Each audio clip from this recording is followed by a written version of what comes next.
Ribuan warga Aceh pengikut Habib Muda Senagan atau dikenal dengan Abu Pelekung hari ini Kamis 20 April telah melaksanakan Hari Raya Idul Fitri 1444 Hijriah. Hal tersebut terlihat dengan digelarnya sholat Id di Masjid Pelengkung, Kecamatan Senagan Timur, Kabupaten Nagan Raya. Diiringi suara takbir, para jamaah Tarikat Syattariyah ini berbondong-bondong mendatangi Masjid Pelengkung untuk melaksanakan sholat Id.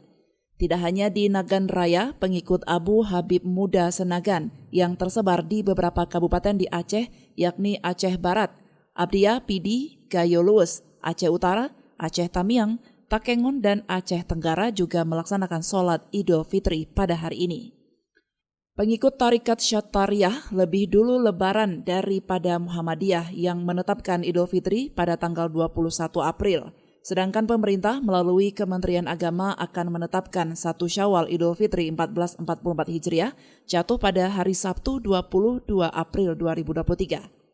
Perbedaan pelaksanaan sholat Id ini dilihat dari hisab dengan metode hitungan bilangan 5. Tarikat ini telah diajarkan oleh Habib Muda Senagan sejak 200 tahun lalu.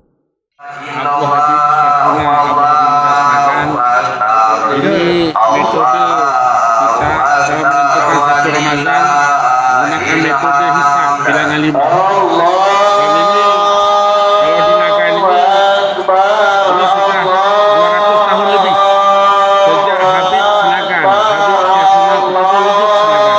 Nagan Raya saudara besar, murid pengikut Abu Habib Muda Senagan itu tahun 71 sebelum beliau wafat.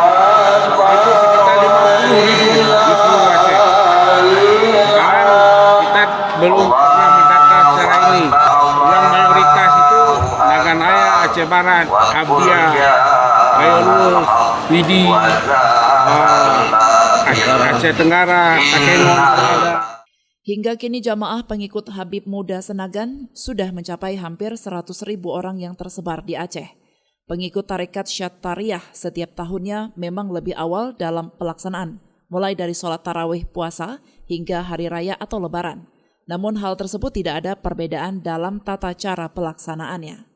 Dari Nagan Raya, Orian Saputra melaporkan untuk Puja TV Aceh.